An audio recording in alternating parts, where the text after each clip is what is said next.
En tiempos de profunda confusión, cuando el camino parece perdido y las sombras ocultan la verdad, surgen voces que no pueden ser silenciadas. Lo que estás por escuchar es el relato de un hombre que, sin más armas que su fe, enfrentó a los poderes más grandes de su época. ¿Qué sucede cuando una sola persona decide no doblegarse? Quédate y descubre cómo la determinación de uno solo puede cambiar el destino de toda una nación. Si te gusta este tipo de contenido, no olvides suscribirte a nuestro canal, La Palabra de Dios. Publicamos un video todos los días. Dale like si esta historia te toca el corazón y déjanos en los comentarios desde dónde nos escuchas y a qué hora sueles oírnos. El surgimiento de Elías. En una época de oscuridad espiritual, cuando los habitantes de Israel se arrodillaban ante ídolos y daban la espalda al Dios verdadero, apareció un hombre que nadie esperaba. Él no poseía linaje real, no tenía riquezas ni vestía armaduras, pero portaba un mensaje capaz de estremecer los cielos. Hoy conocerás el relato completo del profeta Elías, los retos que encaró, los prodigios asombrosos que Dios obró a través de él, y el final extraordinario de su camino, al cual ni la muerte logró alcanzar. Todo comenzó según se narra en Primero de Reyes 17:1. Israel estaba de rodillas, pero no para orar.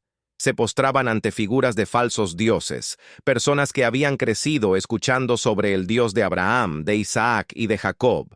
Sin embargo, ahora quemaban incienso a Baal, una deidad falsa que supuestamente controlaba la lluvia, el sol y las cosechas. En ese vergonzoso escenario, Elías hizo su primera aparición. No era alguien conocido ni hijo de sacerdotes, pero poseía algo único en su generación: el valor para hablar en el nombre del Señor. Sin preámbulos, Elías se plantó ante el rey Acab, un hombre que había hecho que el pueblo olvidara los preceptos divinos. Acab ocupaba su trono, con vestiduras lujosas y rodeado de consejeros y guardias. En cambio, Elías venía del campo. Sus ropas eran rudimentarias, su barba larga y su mirada firme, como quien conoce bien su propósito. No solicitó permiso ni se inclinó ante el monarca. Entregó su mensaje directamente, como un rayo que cruza un cielo árido. «Vive el Señor, Dios de Israel, a quien sirvo, que en estos años no habrá rocío ni lluvia, sino por mi palabra». Un silencio profundo invadió el salón. Los nobles se miraron entre sí, el rey frunció el ceño y los soldados empuñaron sus espadas. ¿Quién era ese sujeto para afirmar que el cielo se cerraría? ¿Quién se creía que era para desafiar el mando de un rey? Pero Elías no flaqueaba, pues sabía que no hablaba por cuenta propia, sino por Dios. Acto seguido, se retiró. Así de simple, sin temor ni explicaciones. Vino, habló y salió, dejando la profecía en el ambiente. En los días posteriores, el firmamento cambió, las nubes desaparecieron, el suelo se agrietó y los cultivos empezaron a perecer. Detrás de todo, estaba la declaración de un profeta que se atrevió a retar a reyes porque confiaba en un reino superior. A partir de entonces, el nombre de Elías se difundió. Algunos lo tildaban de demente y otros de insurgente. Pero el cielo sabía quién era él: un siervo fiel, un mensajero del Altísimo que prefirió la soledad con Dios a la compañía de un pueblo idólatra.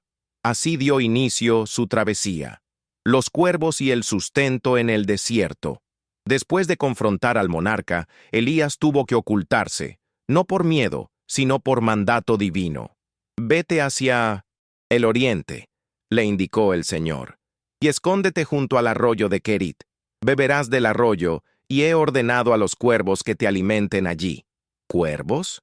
Sí, esas aves oscuras asociadas a menudo con la impureza ahora servirían al Dios vivo.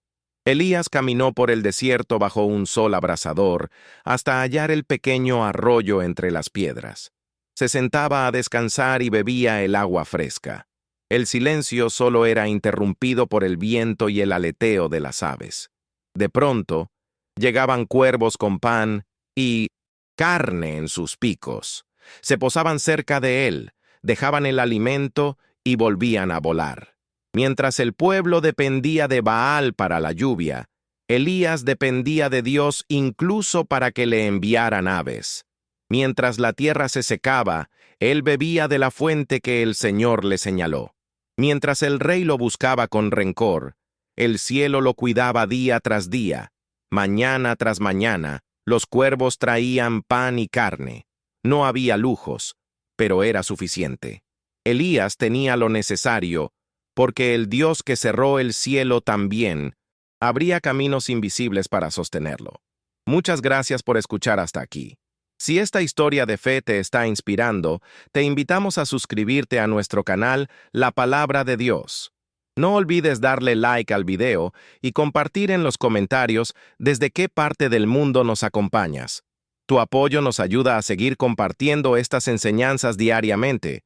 A veces Dios nos lleva a sitios solitarios donde nadie entiende lo que pasa, pero allí Él cuida de nosotros. El auxilio puede no llegar como esperamos. Quizás llegue mediante cuervos, pero llegará porque Él es leal. Con el tiempo, el arroyo se secó y el cauce se volvió tierra partida. Sin embargo, Elías no se desesperó, pues quien envía a los cuervos conoce el siguiente paso: el milagro en Sarepta. Dios tenía preparada una nueva sorpresa: el milagro en casa de la viuda. Primero de Reyes 17:8-16. El arroyo cesó, pero no la protección divina. El Señor le ordenó: levántate, vete a Sarepta de Sidón y quédate allí. He mandado a una viuda que te dé de comer. Cabe notar que Dios enviaba a Elías fuera de Israel, a una región extranjera dominada por los seguidores de Baal.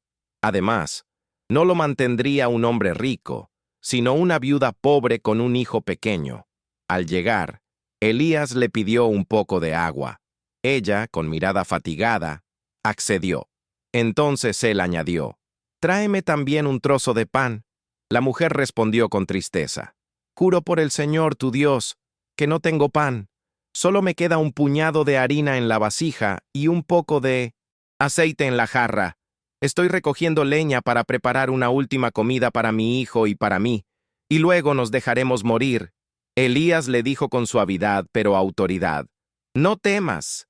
Hazme primero a mí un pan pequeño y tráemelo. Después haz para ti y tu hijo, porque el Señor ha dicho que la harina no se agotará ni el aceite faltará hasta que vuelva a llover. Ella obedeció. Al revisar la vasija, todavía había harina. Al ver la jarra, el aceite seguía allí.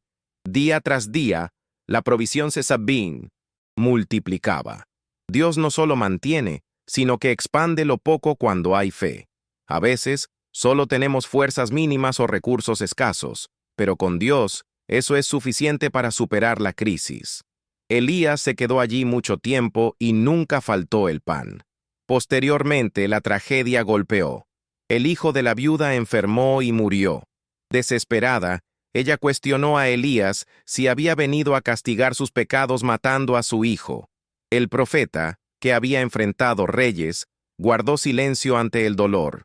Tomó al niño, lo llevó a su habitación y clamó a Dios intensamente.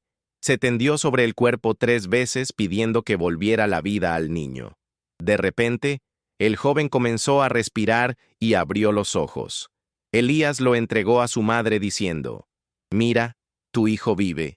Ella reconoció entonces que Elías era verdaderamente un hombre de Dios y que su palabra era la verdad.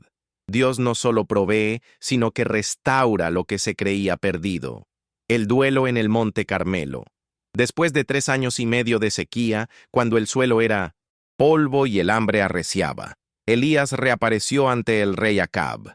El rey lo llamó perturbador de Israel, a lo que Elías replicó que la desgracia venía por la idolatría del propio rey. Elías propuso entonces un desafío en el Monte Carmelo, un duelo espiritual entre el Dios de Israel y Baal. Convocó a todo el pueblo y a los 850 profetas paganos. Ante la multitud, Elías preguntó: ¿hasta cuándo dudaréis? Si el Señor es Dios, seguidle. si es Baal, seguidle a él. El pueblo guardaba silencio por temor. El desafío era simple. Cada bando prepararía un sacrificio sobre leña, pero sin encender fuego. El Dios que respondiera con fuego del cielo sería el verdadero. Los profetas de Baal oraron, gritaron y se hirieron durante horas sin obtener respuesta alguna. Elías se burlaba sugiriendo que tal vez su Dios estaba dormido o de viaje. Luego, Elías reconstruyó el altar del Señor con 12 piedras. Preparó la leña y mandó derramar agua sobre todo 3 veces, llenando incluso una zanja alrededor. Al orar con voz firme, Elías pidió que se supiera que Dios es el Señor en Israel. En ese instante, fuego descendió y consumió el sacrificio, la madera, las piedras y hasta el agua. El pueblo se postró exclamando, «El Señor es Dios». Aquel día, Israel recordó su verdadera fe. Elías no hizo trucos, oró con fe y el cielo contestó.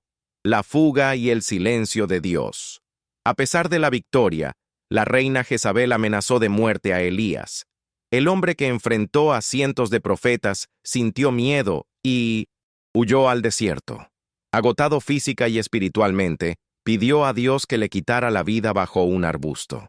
Se durmió deseando desaparecer, pero un ángel lo despertó para que comiera pan y agua que habían aparecido allí. Lo alimentó 2 veces porque el camino sería largo. Caminó 40 días hasta el monte Horeb, donde se escondió en una cueva. Allí, Dios le preguntó qué hacía en ese lugar. Elías se desahogó diciendo que se sentía solo en su celo por Dios. Entonces presenció un viento impetuoso, un terremoto y un fuego. Pero Dios no estaba en ninguno de esos fenómenos estrepitosos. Finalmente, escuchó un silbido apacible y delicado. Al oírlo, se cubrió el rostro porque Dios estaba en ese susurro. Dios le enseñó que a veces habla en la calma y el silencio, recordándole que no estaba solo. El relevo y el carro de fuego. Dios le dio una nueva misión: ungir a Eliseo como su sucesor. Elías encontró a Eliseo trabajando en el campo con bueyes y sin decir palabra, lanzó su manto sobre él. Eliseo comprendió el llamado, se despidió de su familia, quemó sus herramientas de trabajo y siguió a Elías como su discípulo. Cuando un profeta se cansa, Dios levanta a otro para que la misión continúe. Incluso después de la muerte de Acab, Elías siguió confrontando la maldad del nuevo rey Ocosías, quien buscaba consejo en ídolos paganos. Tras demostrar nuevamente el poder de Dios ante los soldados del rey, Elías confirmó que el monarca moriría por su desobediencia, y así ocurrió. Finalmente, llegó el momento de la partida de Elías. Mientras caminaba con Eliseo, éste se negó a abandonarlo, sabiendo que algo grande pasaría. Cruzaron el río Jordán milagrosamente cuando Elías golpeó las aguas con su manto. Elías le preguntó a Eliseo qué deseaba, y éste pidió una doble porción de su espíritu. Mientras hablaban, un carro de fuego con caballos de fuego los separó, y Elías fue arrebatado al cielo en un torbellino. Eliseo vio cómo el manto de Elías caía al suelo. Lo recogió y asumió la tarea. Elías no conoció la muerte. Fue llevado directamente a la presencia del Dios, a quien sirvió con lealtad. La vida de Elías enseña que vale la pena ser fiel, pues Dios honra a los suyos con sustento en la escasez y gloria en el final. Fue un hombre con debilidades similares a las nuestras, pero nunca dejó de obedecer. Si esta historia ha resonado contigo, escribe en los comentarios: el Dios de Elías es mi Dios. Esto indica que estás dispuesto a caminar con fe. No olvides suscribirte y compartir este mensaje. Recuerda que el Dios de Elías todavía llama y responde con poder.